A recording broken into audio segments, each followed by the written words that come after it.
فتية الحق أنيبوا وإلى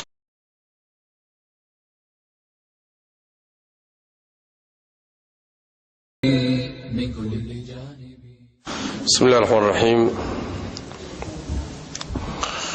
إن الحمد لله نحمده ونستعينه ونستغفره ونعوذ بالله من شرور أنفسنا وسيئات أعمالنا. من يهده الله فلا مضل له ومن يضلل فلا هادي له. وأشهد أن لا إله إلا الله وحده لا شريك له وأشهد أن محمدا عبده ورسوله. يا أيها الذين آمنوا اتقوا الله حق تقاته ولا تموتن إلا وأنتم مسلمون. يا أيها الناس اتقوا ربكم الذي خلقكم من نفس واحدة وخلق منها زوجها وبث منهما رجالا كثيرا ونساء واتقوا الله الذي تساءلون به والأرحام إن الله كان عليكم رقيبا. يا أيها الذين آمنوا اتقوا الله وقولوا قولا سديدا يصلح لكم أعمالكم ويغفر لكم ذنوبكم ومن يطع الله ورسوله فقد فاز فوزا عظيما. أما بعد فإن أصدق الحديث كتاب الله وخير الهدي هدي محمد صلى الله عليه وآله وسلم وشر الأمور محدثاتها وكل محدثة بدعة وكل بدعة ضلالة وكل ضلالة في النار. أيها الإخوة، كلمة ومحاضرة عنوان كدعاء إن شاء الله تعالى وحوي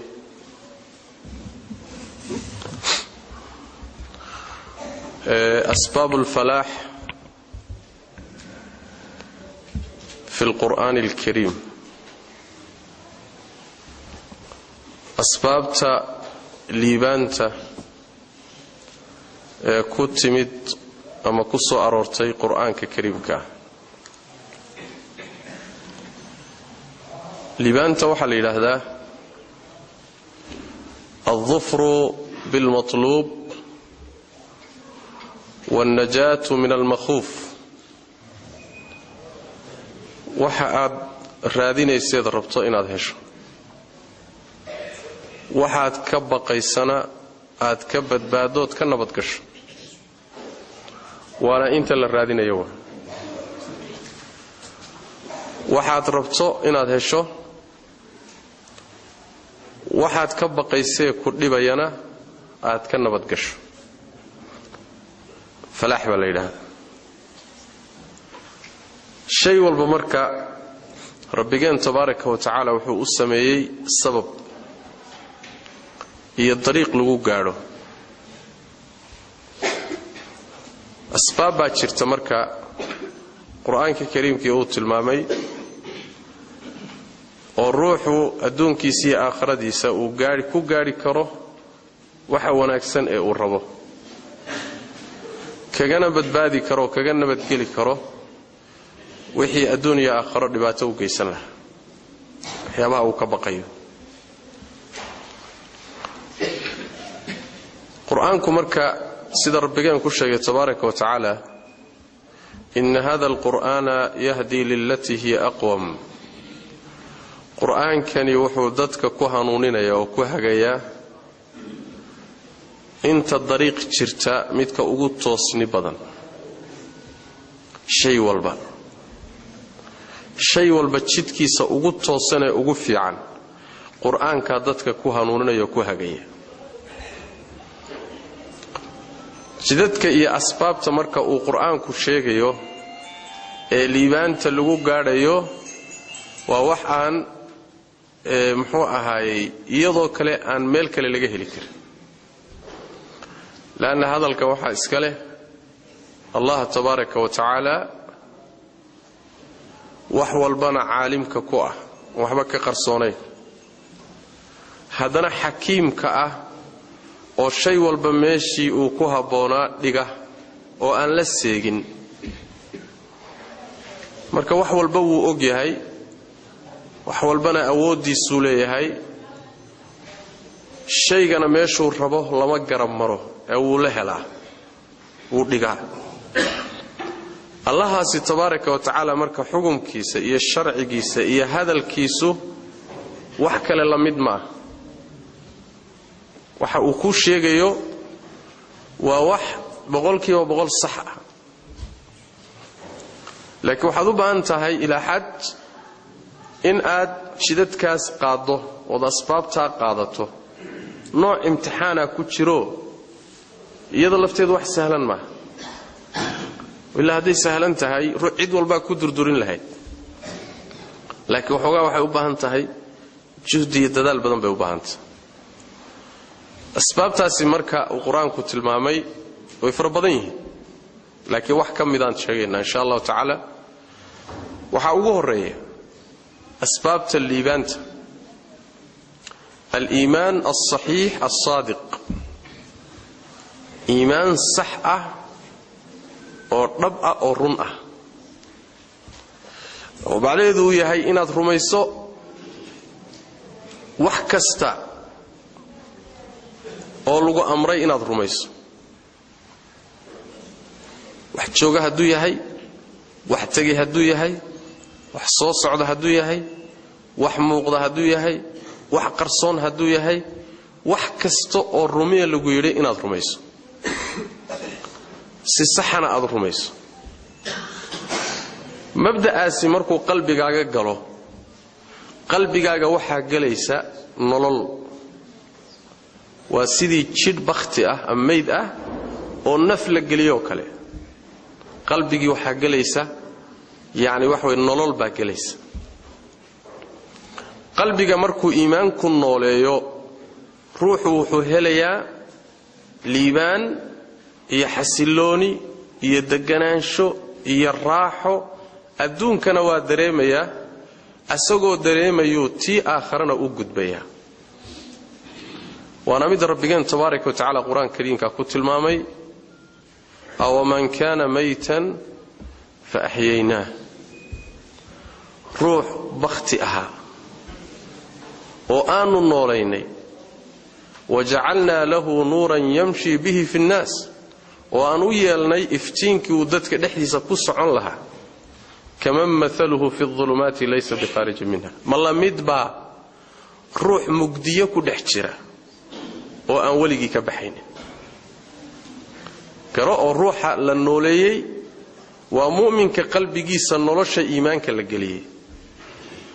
iftiinka la siiyeyna waa cilmiga kitaabka sunnada nabi ayaa toosh u ah ayadaas wax ku kala iftiinsanaya meeshay khatar ah meeshay dantaadu ku jirta halkee dhibka soo gaadhaya tooshka wax u kala iftiiminayana waa dariiqa rabbi tabaaraka wa taala ruux labada la isugu daray mid bakhti ah oo hadana mugdiyo ku jira ma la midba waa gaalkii ama munaafiqii aan la siinin waay marka iimaanku waa maadatu hayaati alqulub balada qulubta noloshooda maadada noolaysa waa iimaanka saxda in qodobkaasi ugu horeeya liibaanta wax lagu helo quraanka kariimka rabbi tabaaraka wa taala ku sheegay allah wuxuu yiri qad aflaha almu'minun alladhina hum fi salatihim khashi'un والذين هم عن اللغو معرضون والذين هم للزكاة فاعلون والذين هم لفروجهم حافظون إلا على أزواجهم أو ما ملكت أيمانهم فإنهم غير ملومين فمن ابتغى وراء ذلك فأولئك هم العادون والذين هم لأماناتهم وعهدهم راعون والذين هم بشهاداتهم قائمون والذين هم على صلواتهم يحافظون أولئك هم الوارثون الذين يرثون الفردوس هم فيها خالدون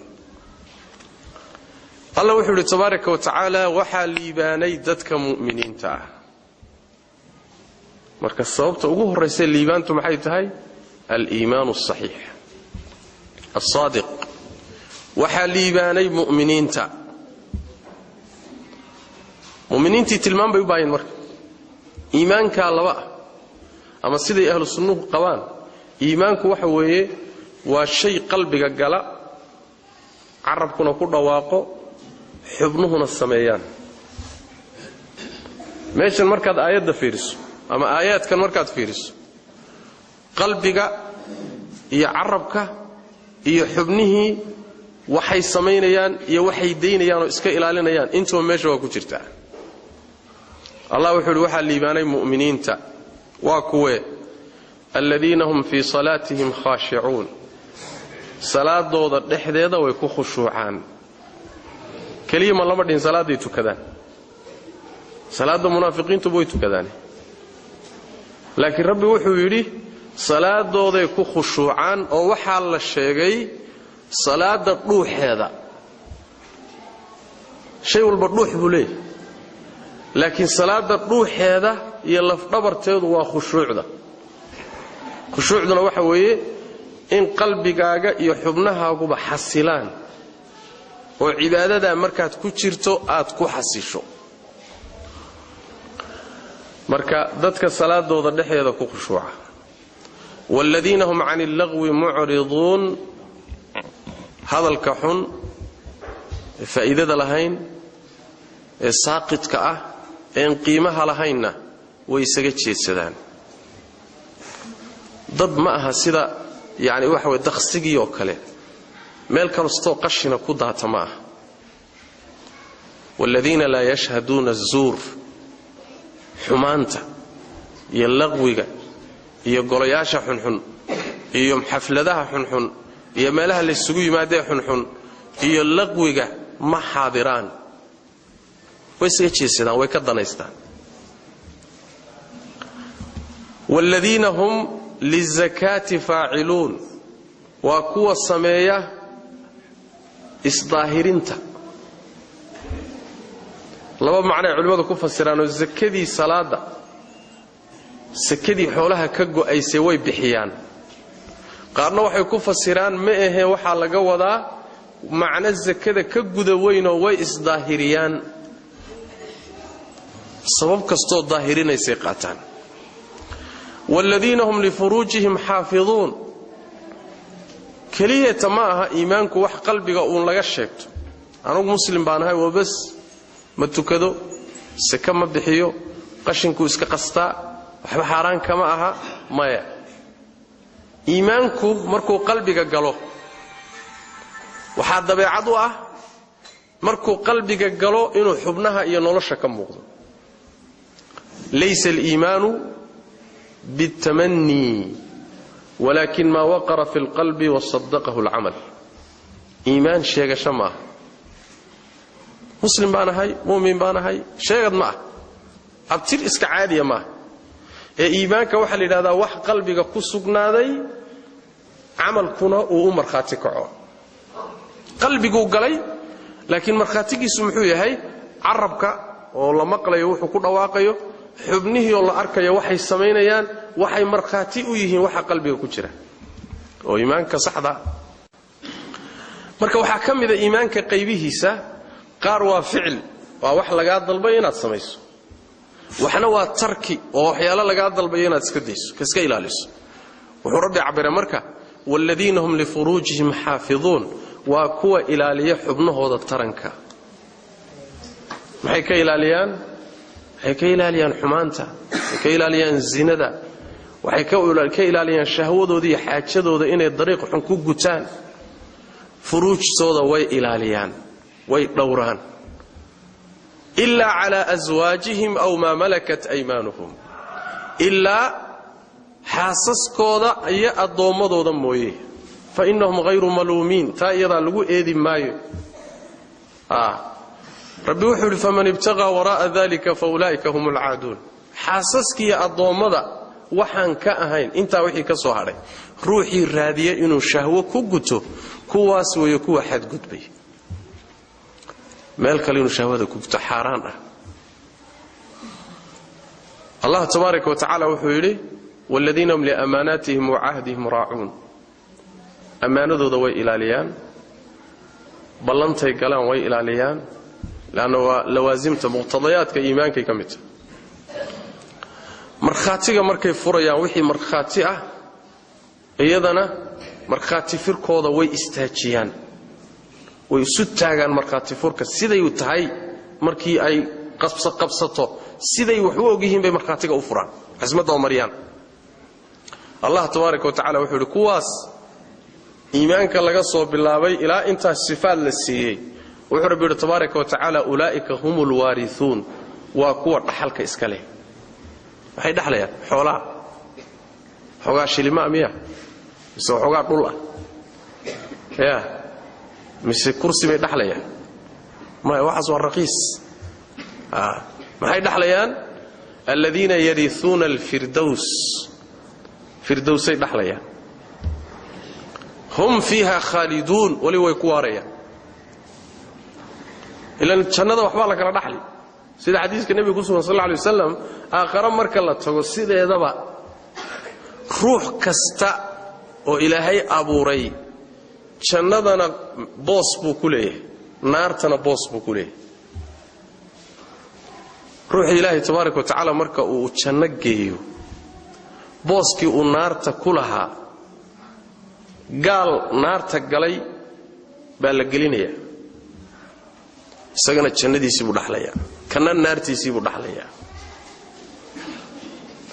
dadkani marka waa dadka firdawsa dhaxli doona waa oo ku waari doona firdawsa ma taqaana firdawsa ma taqaana haweeney baa nabiga u timi sallallahu alayhi wasallam markaas waxay rasuul ilaahay oo wiilkaygii hebel ahaa wiil ay dhashay baa dagaalka ku dhintay dagaalka lagu dilay wiilkaygii hebel ahaa dagaalka lagu dilay waxaan rabaa inaad ii sheegto meeshuu ku dambeeyay xagee jira haddaad ii tiraahdo naar buu galayna waan u barooran bay tiri waan u ooyey haddaad tiraahdo meel fiican iigu sheegtana hada waan u sabray marka waan ka sabray meel fiican tagow markaasuu nabigu wuxuu sallallahu alayhi wasallam heblaay fulaanay innaha jinaan buu nabigu sallallahu alayhi wasallam horta janno kaliya ma waa jannooyin meesha waxa yaala waa jannooyin jannooyinkuna isku darajo ma isku midna ma ahee wiilkaagu wuxuu helay jannatii ugu sarreysay oo firdawsa oo firs awsatul jinaan wa a'la al jinaan wa afdalul jinaan jannooyinka midda u sarreysa ee u dhaxaysa ee ugu fadli badan dadka sifaadka ilaahay siiyay aakhira liibaantaasay leeyihiin adduunkana rabbi wuxuu ku sheegay tabaaraka wa ta'ala inay liibaaneen liibaanta marka qodobka ugu horeeya lagu helo waa iimaan oo macnihiisu yahay iimaanka ahlus sunnuhu ay yaqaanaano amal iyo qalbiga inuu qalbigaagu hogaansamo xubnahaagu hogaansamaan carabkaaguna hogaansamo iimaanka waxa kamida bal yaani wax weeyaan asaaskiisu waxa weeye waxyaabaha lagu sheegay eedan wali arkin inaad sida lagugu sheegay u rumayso maxaa kamida Allah tabaaraka wa ta'ala ma aadan arkin sooma Allah ma aadan arkin laakiin waxa lagu sheegay oo dalaa'il fara badan iyo adillo fara badan oo taaban karta ay ku tustay Allah jiritaankiisa tabaaraka wa ta'ala inuu ku abuuray koonkan abuurtay isagu leeyahay ka taliyo siduu doono samayn barahiin aad taaban karto baa loo sameeyay laakiin isaga ma aadan arkin sooma marka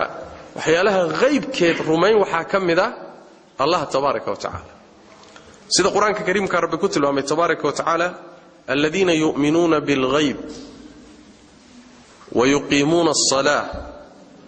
wa mimma razaqnahum yunfiqun والذين يؤمنون بما أنزل إليك وما أنزل من قبلك وبالآخرة هم يوقنون أولئك على هدى من ربهم وأولئك هم المفلحون ذاتك الليبان واكوة المامهود أسباب الليبان توات وحي الرميان وحي لقى قريي أو كقرصون وحاكم ذا الله تبارك وتعالى وحي الرميان ملائكتي waxay rumeeyeen rusushii ka horeysay ee aynan arkin waxay rumeeyeen kutub fara badan oo Ilaahay soo dejiyay inaan arkin waxay rumeeyeen aakhiro ma aynan arkin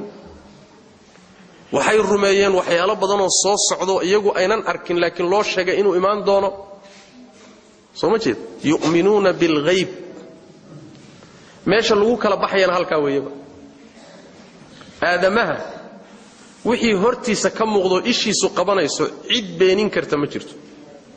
kulli wala wada rumayna qorraxdu inay jirto wala wada rumaysan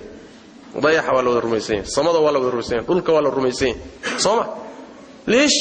laana wixii waa wax muuqdaba taa imtixaan badan kuma jiro laakiin imtixaanku wuxuu yaalaa oo lagu kala baxaya shaygu markuu qarsoon yahay rumeena lagu yiraahdo meeshaas midna soo taagay wuxuu leeyahay yaani waxa way itusoo itaabsi soo radina rumay adeer itaabsi ilaaha sheegaysa itaabsi malaa'ikta itaabsi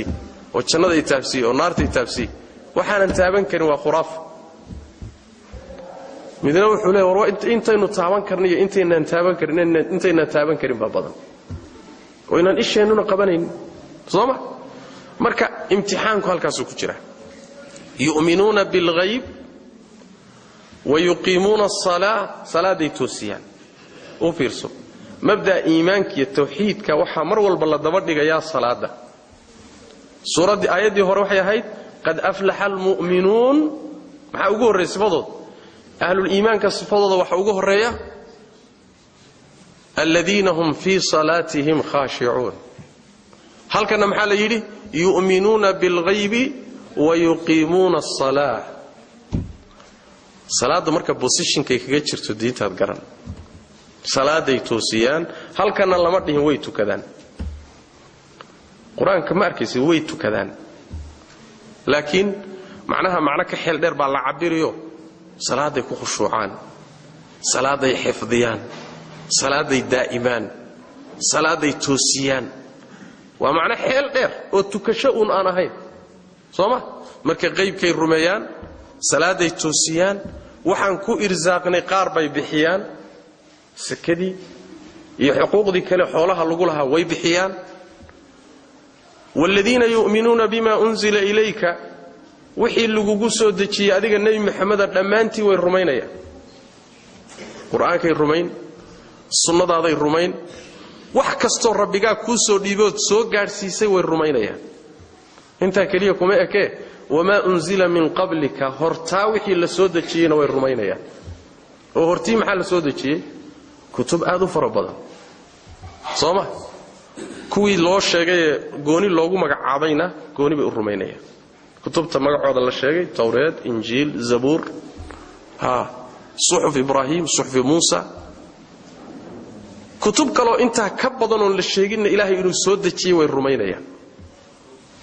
wixii ilaahay soo dejiyay ma kala qaadayaan dhammaan way rumaynayaan waxa la yiri wa bil aakhirati hum yuqinuun aakharana way yaqiininayaan way hubaan shakki kaga ma jiro in uu jiro maalin lays abaal marin doono adduunkan inuu dhammaan doono ilaahayna loo tagi doono maxkamadiisa la fuuli doono cid walbana abaalkiisa la marin doono janniya naar lagu dambayn doono qabriga la mari doono hawlo badan meesha jiraan wixii nolosha ka dambeeya noloshan wixii ka dambeeyana way hubaan laba dhin ogow tabiirka quraanka u fiirso aakhara way rumaynayaan laba dhin waxa la yiri way yaqiininayaan shaki yar kaga ma jiro wax maxaa ka dhalaya marka aakhara yaqiininteeda maxaa ka dhalaya aakhara ninka yaqiiniyay uu isu diyaarinaya sidaas daraadeed dadku waxay u kala dadaal iyo amal fiican yihiin kolba rumaynta aakharo siday ugu kala xoog badan tahay ninka aakhara iyo rumaynteeda iyo hubaylka hubaasheedu uu aad ugu xoog badan yahay diyaar garowgeeda ku xoog badan ninka uu mabda'aasi daciif ku yahay qalbigiisana diyaar garowgiisu waa daciif waa galab dadka tilmaamaha la siiyay muxuu rabbi yiri ulaa'ika ala hudan min rabbihim wa ulaa'ika humul muflihun waa dadka hanuun korkii ku sugan oo rabbigood ka yimid waana dadka liibaanay buu rabbi tabaaraka wa taala jeedadu waa taa dadka liibaanayay qaybkay rumeeyaan salaaday toosiyaan sakaday bixiyaan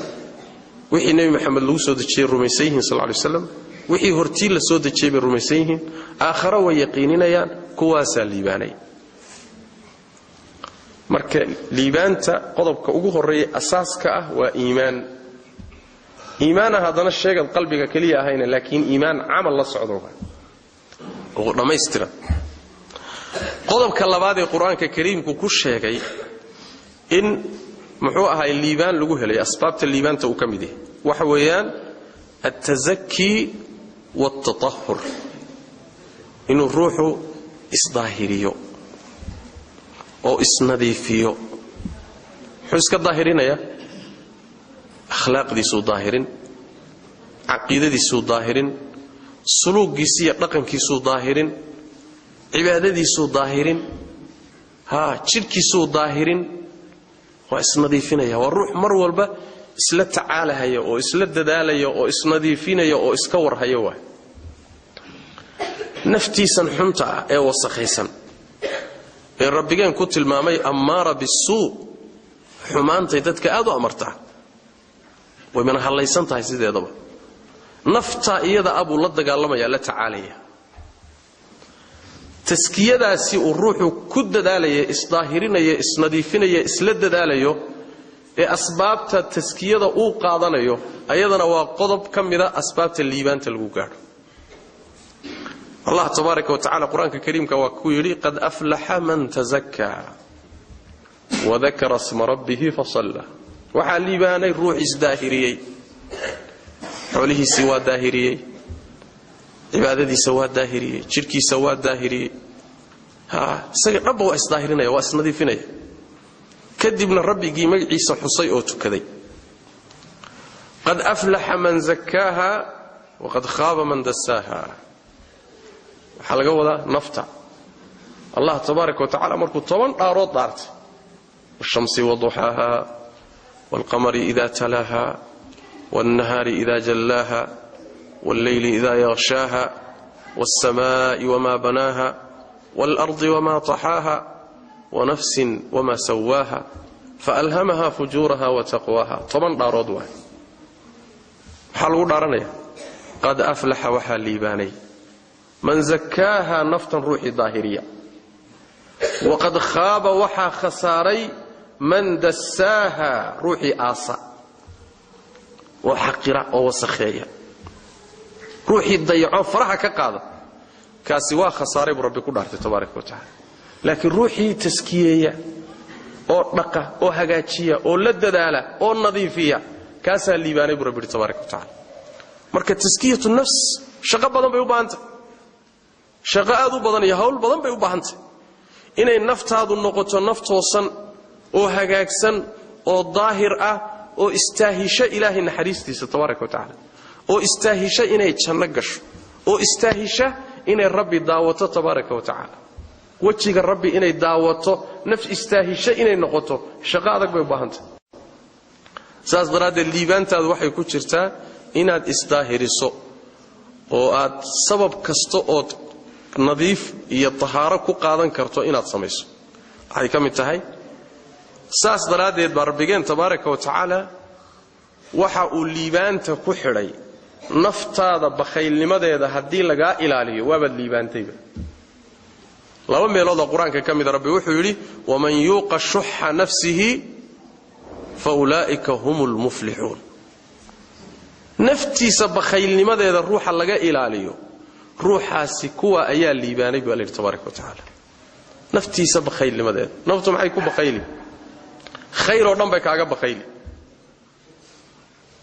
iimaankay ka hor istaagi oo daacaday ka hor istaagi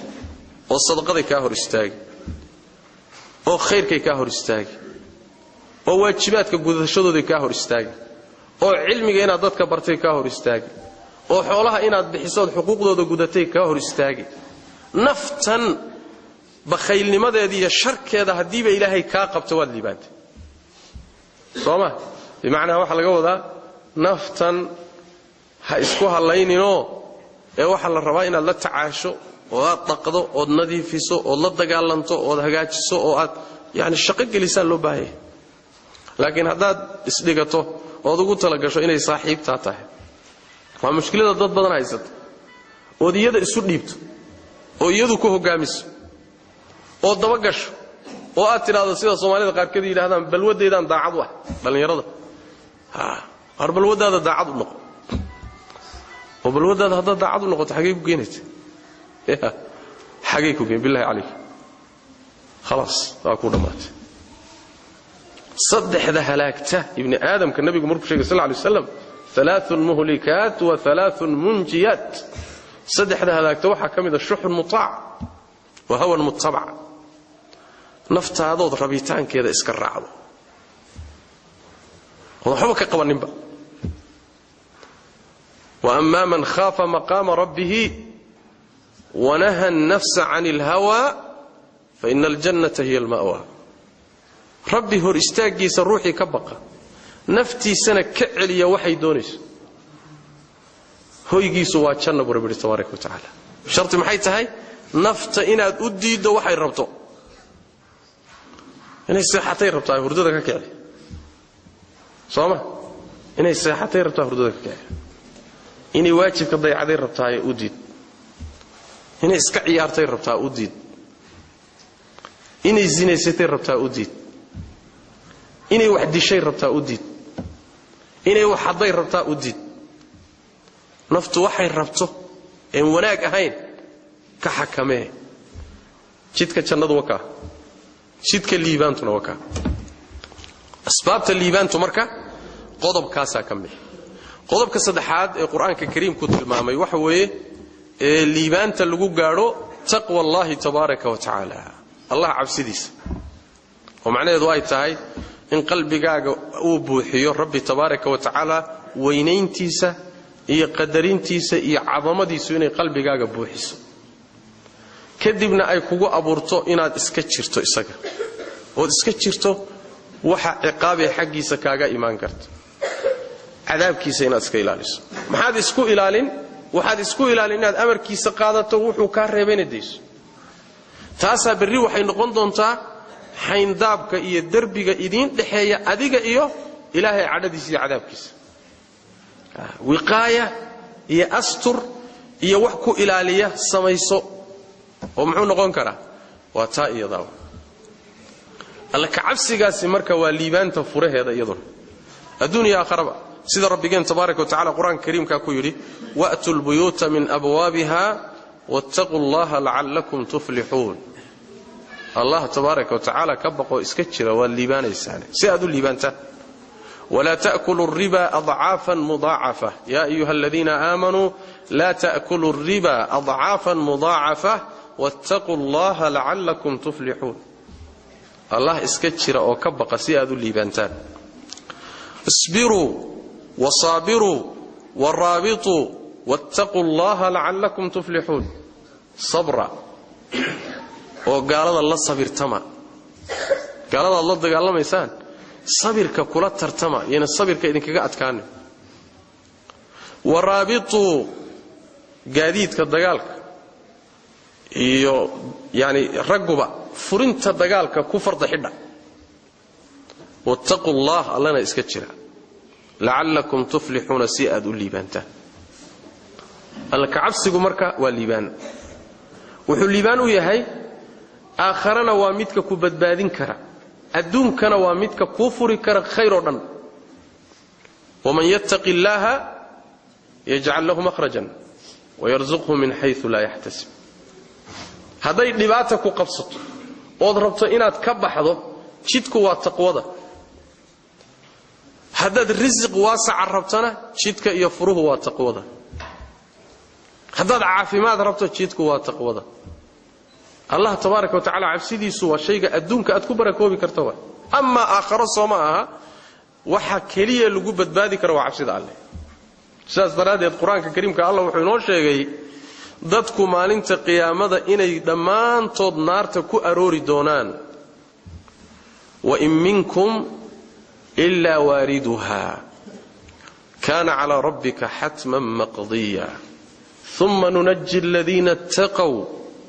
ونذر الظالمين فيها جثيا مد إذن كمدا مجرو إلا نارتو كو أروري دونا munaafiq iyo gaalka iyo mu'minka ruux aan meesha ku aroori doonin ma jiro. Allah wuxuu yidhi tabaaraka wa tacaala markii lagu wada arooro waxaanu badbaadin doonaa oon samata bixin doonaa dadkii alla ka baqi jiray. Zaalimiintana waxaan kaga tegaynaa jahannamo dhexdeeda ama naarta dhexdeeda ayagoo jilbaha ku fadhiya. Waxa laga wadaa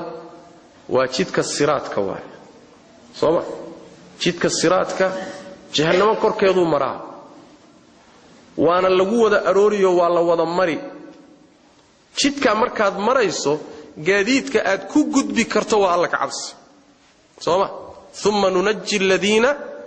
attaqaw. Allah tabaaraka wa ta'ala wax kale ma sheegin. waxaanu badbaadinaynaa oo naarta lagu arooray ka samata bixinaynaa dadkii Ilaahay ka baqi jiray. adduun aakhira marka liibaanteedu alla ka cabsi way furaheedu. adduunkana liibaantiisu waa alla ka cabsi. waxa kamida asbaabta quraanku sheegay ee badbaadada lagu gaaro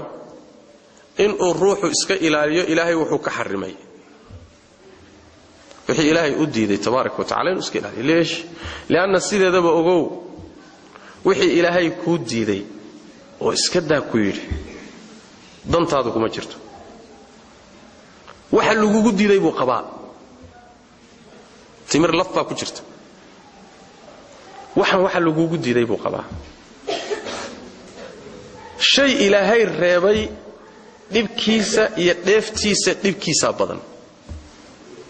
marka adiga aad samaynayso naf iyo shaytaan way ku qurxinayaan. faa'iido beenbeenon jirinna way ku tusayaan. laakiin xaqiiqadu waxay tahay wax Ilaahay reebay adduun iyo aakhiraba khasaaraha ka soo gaadhaya badan. laakiin adiga ma ogid. adigu ma ogido in aadan baa tahay dhaif ah.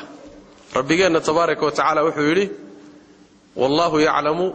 wa antum la ta'lamun. ilaahay baa og masaalixdiina iyo danihiina idinku ma taqaanaan.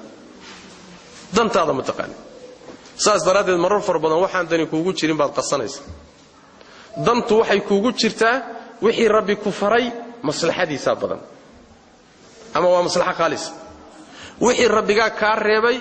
mafsadadiyo dhibka ku jirtay madarradiisa badan ama waa madarra khaalis. labada mid waa. saas daraadeed wixii rabbiga ka reebay inaad ka fogaato waa liibaantaada. liibaan baa ku jirta. saas daraadeed shariicadeenu waa laba tiir bay ku taagan tahay. laba rukni. labada rukni waxay tahay ma'muuraat iyo manhiyaat. wax layna farayo sameeyo layna leeyahay iyo wax laynaga reebayo la leeyahay daaya. labadaas aanu ku imtixaananahay. ruux baa ku fiican dadka wixii la faray inuu sameeyo.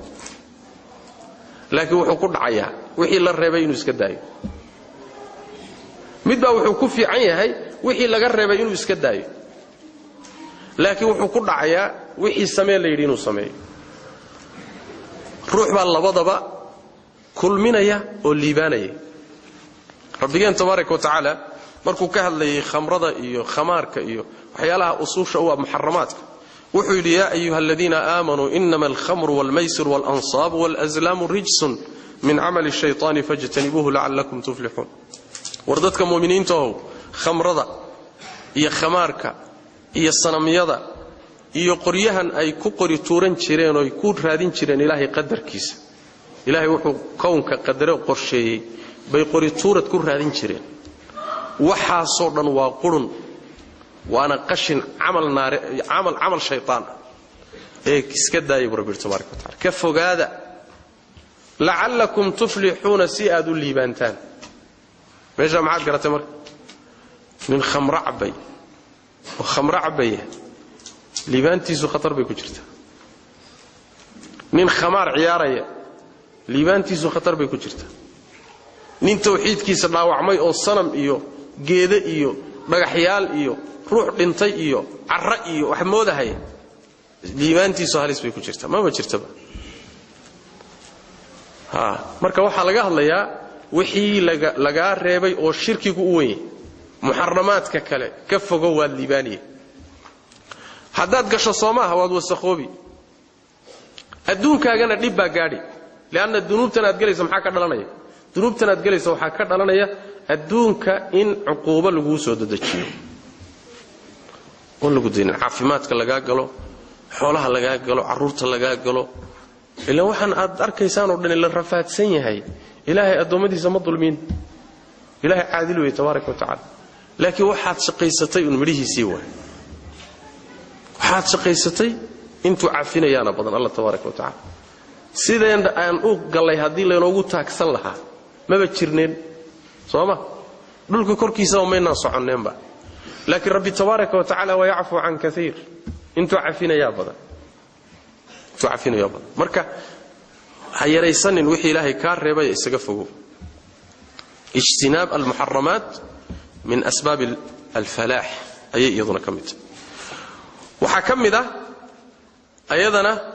oo asbaabta liibaanta quraanku tilmaamay kamida dhikrullahi tabaaraka wa taala ama dhikru alaa'i illahi wa ni'amihi inuu adoonku uu xuso oo xasuusto ilaahay nicmooyinkiisa ilaahay tabaaraka wa taala ni'amka uu ku galay iyo sidoo kuugu nimceeyay in qalbigaaga aad xusuusato aadna xustood sheegto wa amma bi ni'mati rabbika fahaddith maxay la adoonku markuu ilaahay ni'amkiisa fiiriyo horta qalbigaaga ku degaya kadibna waxa ka dhalanaya shukri iyo inaadan ilaahay nicmadiisa yasin odan xaqirin xalga yaaba inaad ka sheeganayso ilaahay risqi uu igu celiyo waxba ima siin laakiin risqiga lagu celiye taalafteeda waxa laga yaabaa xikmad baa ku jirtee ni'amka ilaahay ku siiyay ee kale ma ku muuqdaan ilaahay tabaaraka wa taala waxa dhici karta caafimaad buu ku siiyay waxa dhici karta lixaad buu ku dhameystiray hal xubin oo xubnaha uu ku siiyay kamida adduunyada dhan uma dhiganto ya nin indhala ama ilbeelay ama labada indhood beelay oo adduunkan oo dhan haysta waxa dhex yaalo dhan isaga haysta laakiin indhihi buu beelay maanta hadii la dhihi lahaa waxaad haysato dhan il aad wax ku aragto ku iibso ma iibsan lahaa mise ma iibsan ya adduunyadiisoo dhan wuxuu dhaafsan lahaa isha inuu iibsado ma daamisama marka adiga maxaad sheeganaysaa marka adiga waxaad sheegan muxuu yahay waa hal xubin oo xubnaha ka mid ni'amka ilaahay tabaaraka wa taala sidaadan u tira koobi karin waxyaalaha hadda aan ku muuqanin baa jira yani misaal basiit ah Allah tabaaraka wa taala hawadan aad qaadanayso hawadan hadduu ilbiriqsi ka xidho ilbiriqsi seed noqonaysa second hadduu isha ka xidho hawadan oxygentan aad jiidayso خلاص adiga dhanba waxaad noqonaysaa muxuu ahaayay yani bini aadanimada u dhawaad ka tagi asku dhaxdaadan wax alla waxaad haysato dhaw kula noqon maayo marka ilaahay ni'amkiisa fiiri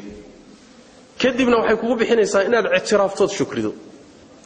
kadibna liibaan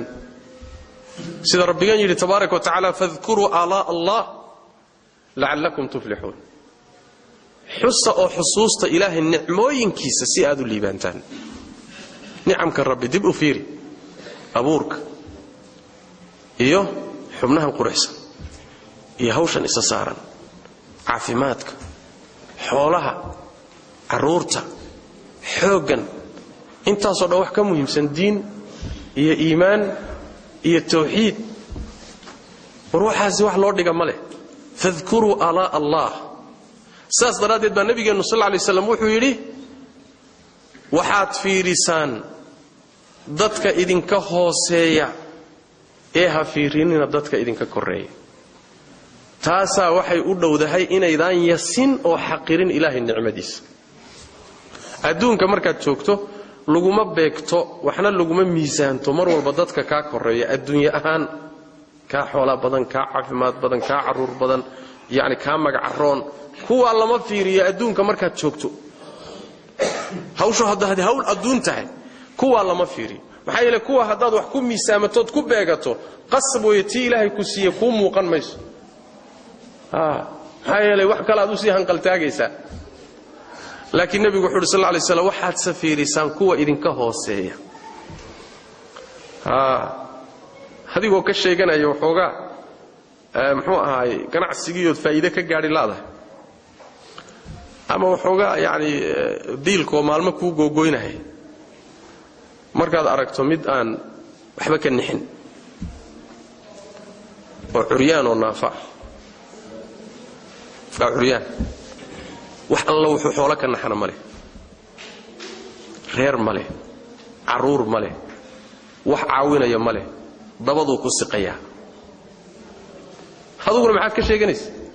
xogaa biilka ii googoynaya ka markaad fiiriso maxaad dhihi ya alxamdulilah sooma alxamdulilah alxamdulilahi aladii caafaanii mima ibtalaaka bih ilaahaygii waxa uu kugu ibtileeyey iga caafiyey baa mahadle alilaahi waa ladnahay sooma waa ladnahay alxamdulilah ruux kastana ruux baa ka sii hooseeya ogow laakiin haddaad kor uun indhahaagu kor fiiriyaanood kor uun u hanqaltaagto musiibaa ku haysata intii aad haysatana arki maysid nicmadii ilaahay waad xaqiri mar walbana waad sii fanan way kula dhammaano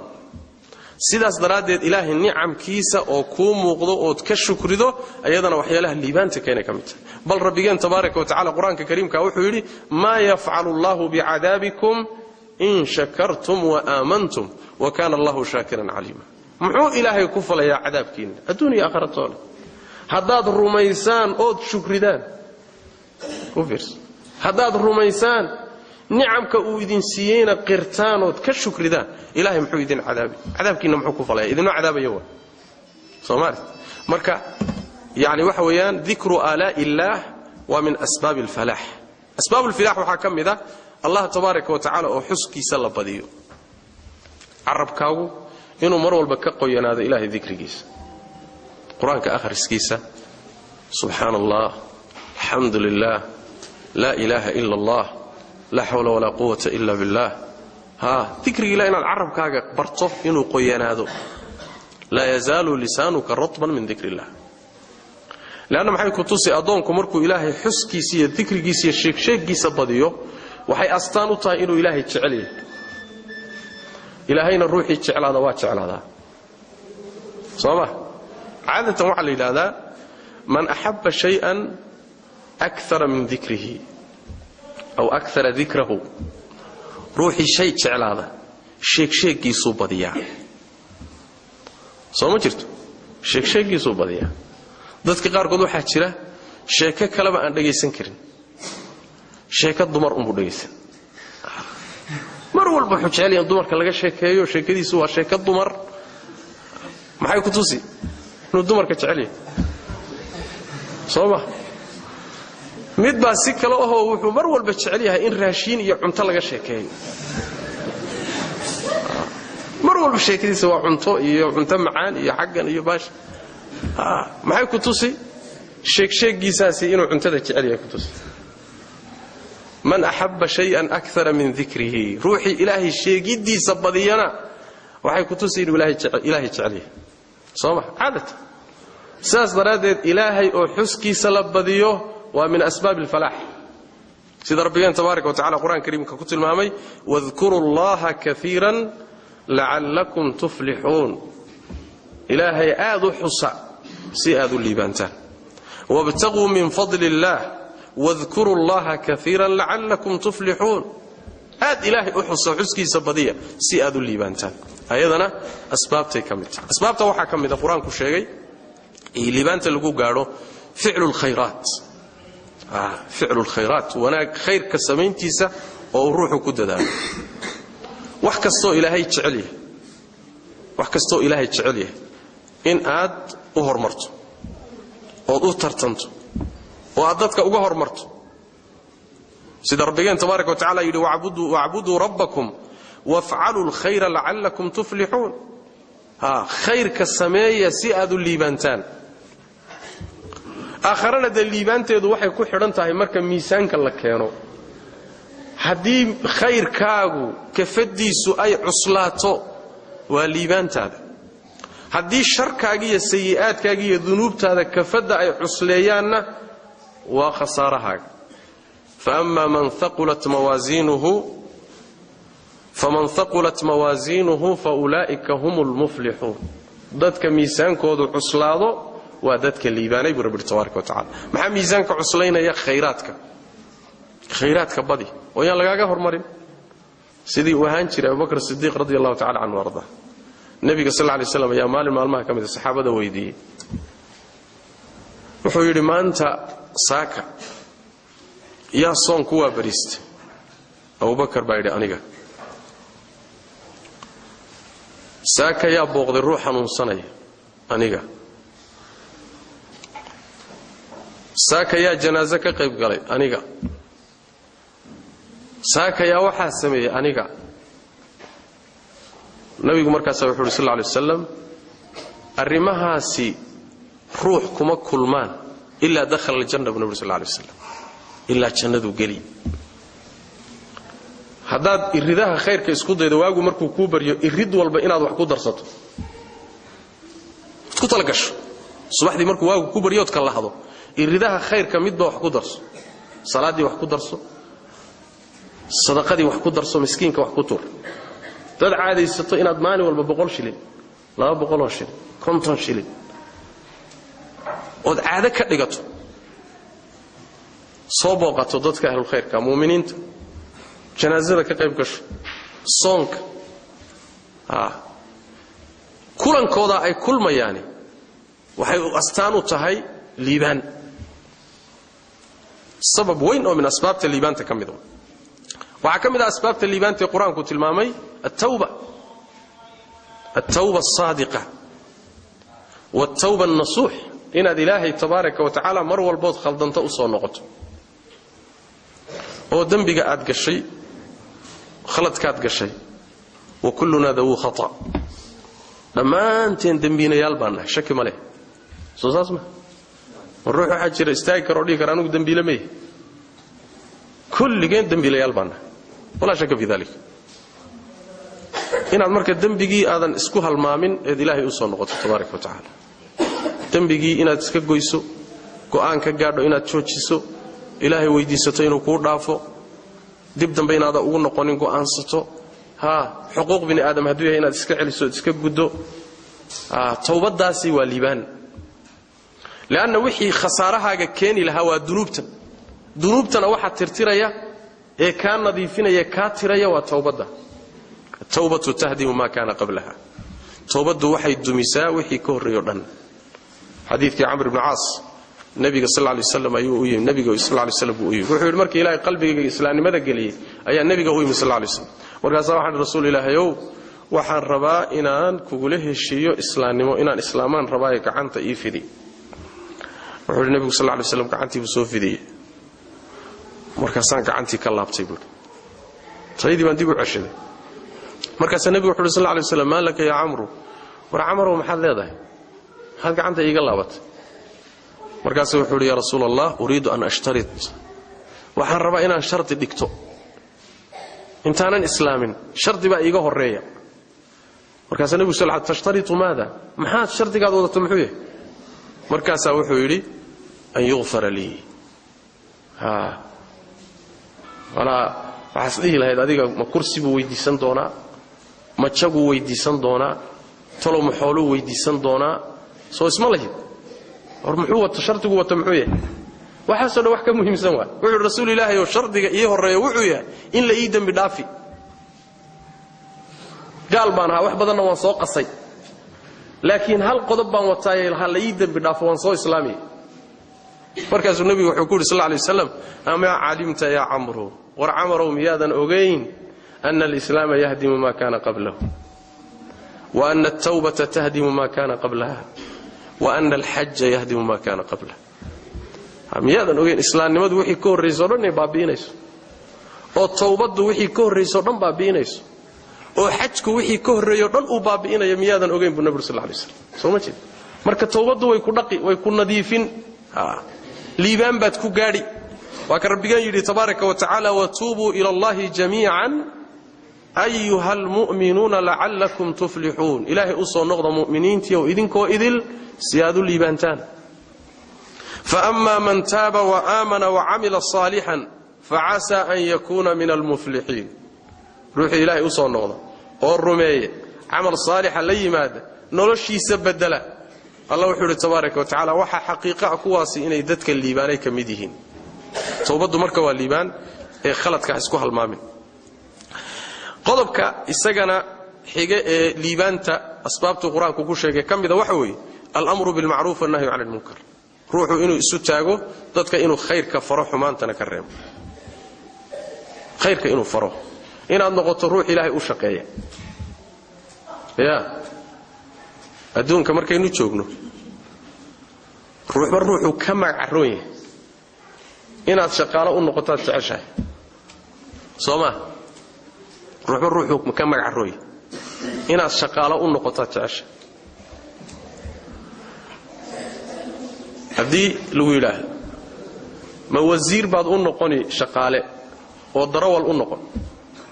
مثل ما دحوينها الضروة النقطة كيف ضروة هي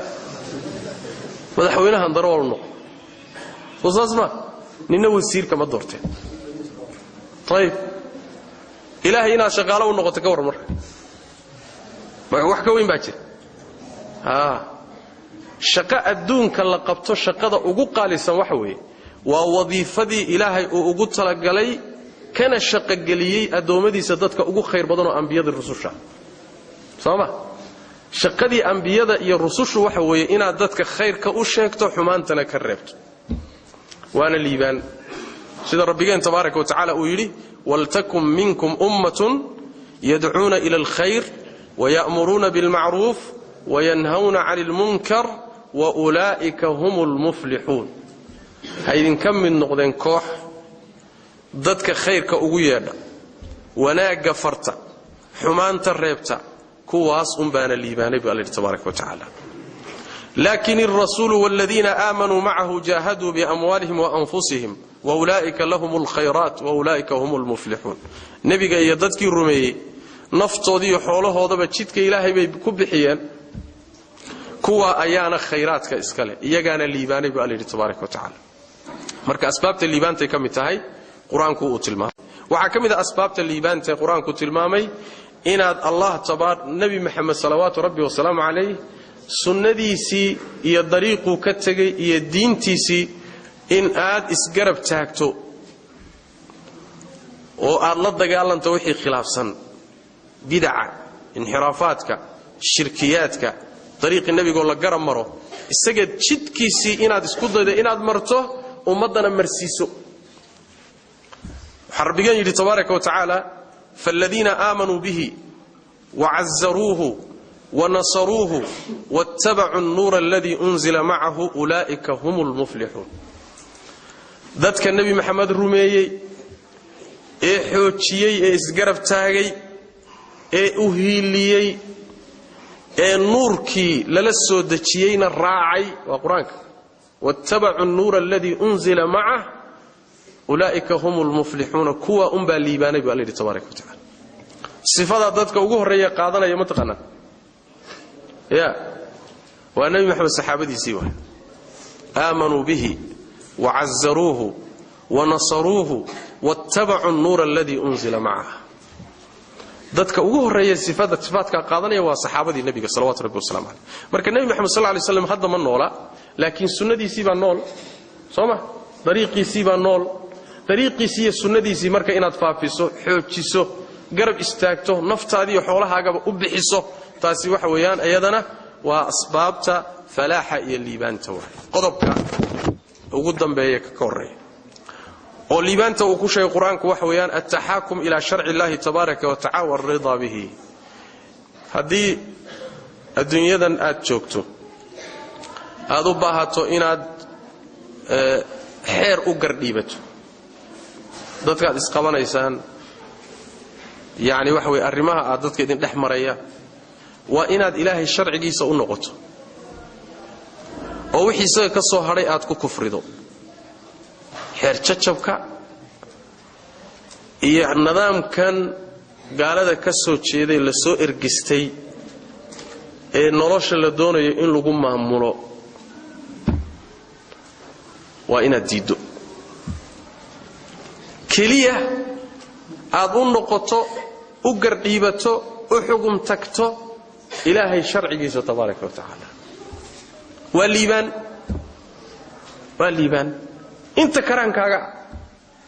haddii meesha uu nidaam islaamiya ka dhisan yaho maxaakim islaam ka dhisan tahay oo kala saaraysa dadkana dee irid kaleba kuuma furra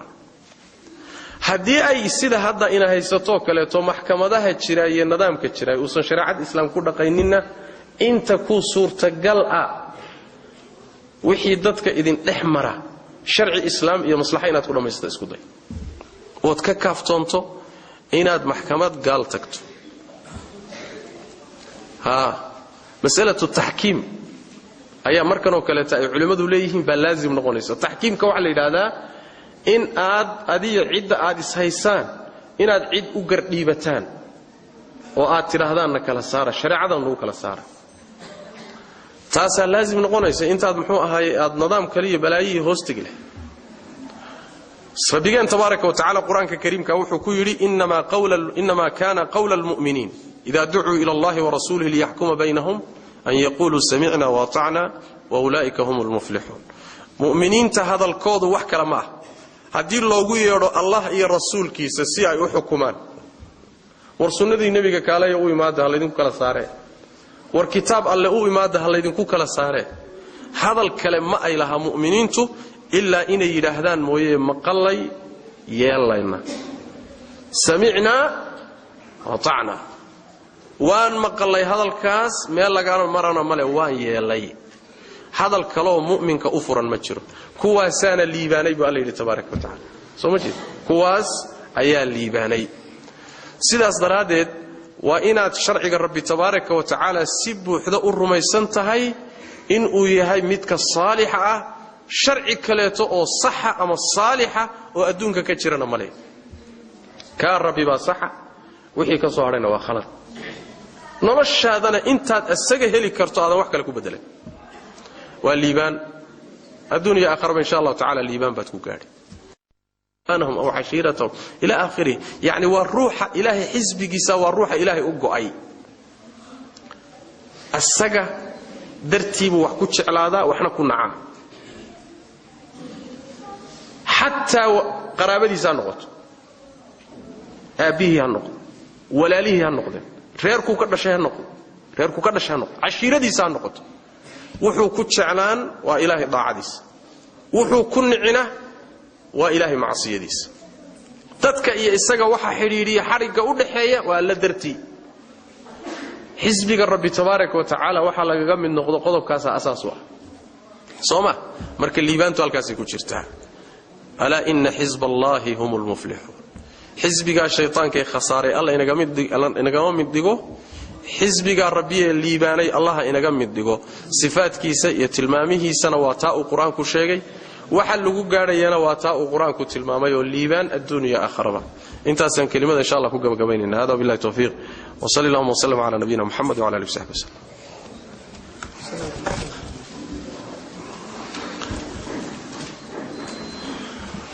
السلام ورحمة الله وبركاته. جزاكم الله خير الجزاء. لا سبحانه وتعالى ولد الشيطان ميزان حسناتنا يسعى الله علينا لا إن شاء الله تعالى ما تشهد ودينا لا سبحانه وتعالى حسنات ميزان حسنات الله وبركاته وحليه سائلان شيخ قف سمية استمتاع حرامته السبب عن دخول سمية حكمkiisu muxuu noqonayaa bismillahir rahmanir rahim istimtaac waxa weeyaan waa waxyaabaha oo dumarka iyo ragga dhexmara ee galmada ka horeeya ama dhunkasho ama tataabasho istimtaaca ka sarreeya marka xukunkiisu waa xaraam xukunkiisu sharcan waa xaraam naag ajnabi ka ah oo muxuu ahaayay aadan qabin inaad jidhkeeda tataabato waa xaraam hayla rabbigeen tabaaraka wa taala gacanta iska dhaafay ishu laaba yiri nabiguna wuxuu tilmaamay sallallahu alayhi wasallam gacanta taabashadeedu inay zina tahay marka waa dambi laakiin hadduusan badanin dunuubta waxa lagu sheegaa culimadu ku sheegaan ay weynayn laakiin hadday badato soo noqnoqoto dambi weyn bay isu bedelayaan nin baa jiray saxaabada ka mid ridwaanullaahi calayhim oo haweenay ajnabi ah taabtay oo dhunkaday oo ku sameeyay waxaan galma ahayn nabigu yimid sallallahu alayhi wasallam soo aad qalbigiisu u gubanayo markaasuu rasuulka ilaahay hallay daahiriyo khaladkan aan galay nabigu sallallahu alayhi wasallam uma jawaabin markaas waxa soo degtay aayadda quraanka rabbi leeyahay aqimis salata tarafay an-nahari wa zulfan min al-layl innal hasanati yudhibna as-sayyi'at salaada toosi oo tuko si fiican u tuko maalinta labadeeda gelin iyo gabal habeenka kamida waa shantii salaadood waxa ilaa xasanaadka iyo acmaasha wanaagsani waxay tagsiisaa oo tirtirtaa sayi'aadka markaasuu nabigu wuxuu yiri aaway ninkii su'aasha hadda ay weydiinahay waay ka rasuulilaahi aayadu ku dul akhriyay nabigu sallallahu alayhi wasallam خلاص jawaabtiisu lama hel marka khayrka badsaala yiri islaanta taabatay khayrka iyo xasanaadka iyo salaadaha badso waa lagu dhaafay Soomaarti marka arin fiican ma waxa loo diiday yahay waad garanaysaan taabashada waxa loo xarimay oo fiirada loo xarimay oo dumarka la gooni noqonayo guryaha goonida la galayo loo xarimay oo dumarka xijaabka loogu waajibiyay oo safarta mahram la'aanta aan loogu diiday kullu dalika maxaa loo jeedaa ka hortag waa shariicadu sideedaba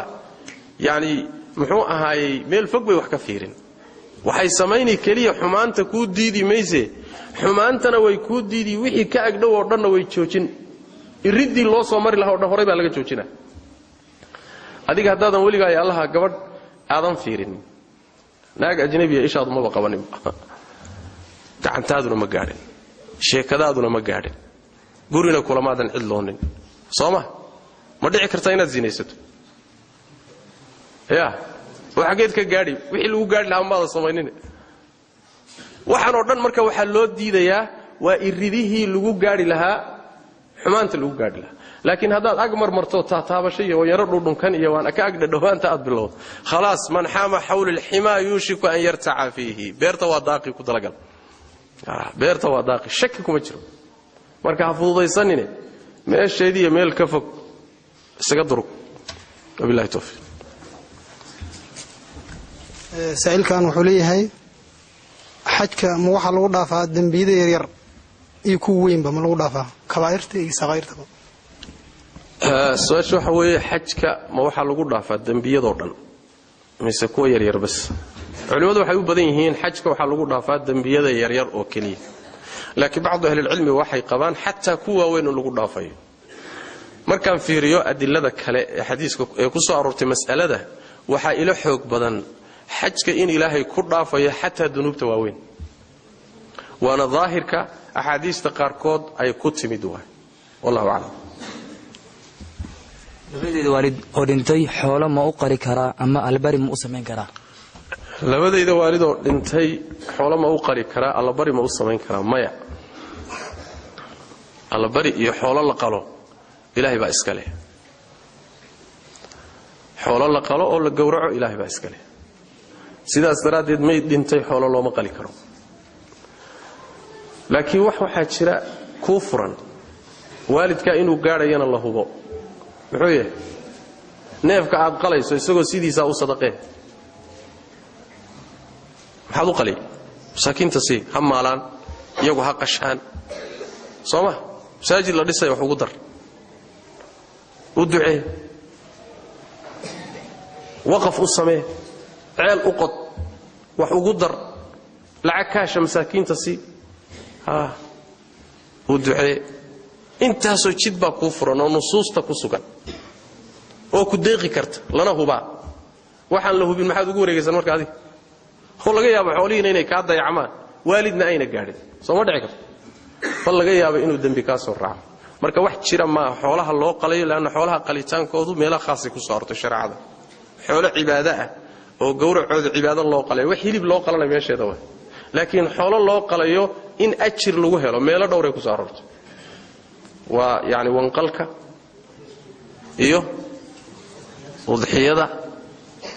iyo nadarka maxaa kale ya hadiga xajka meelo dhowr ay ku soo aroortay inta ay soo aroortay wax ka badan lama gudbin karo wixii inta ka soo haray waa inay iska noqoto inma shaatuka shaatu lahmin wa unu hilib ugu talagal wabillahi tawfiq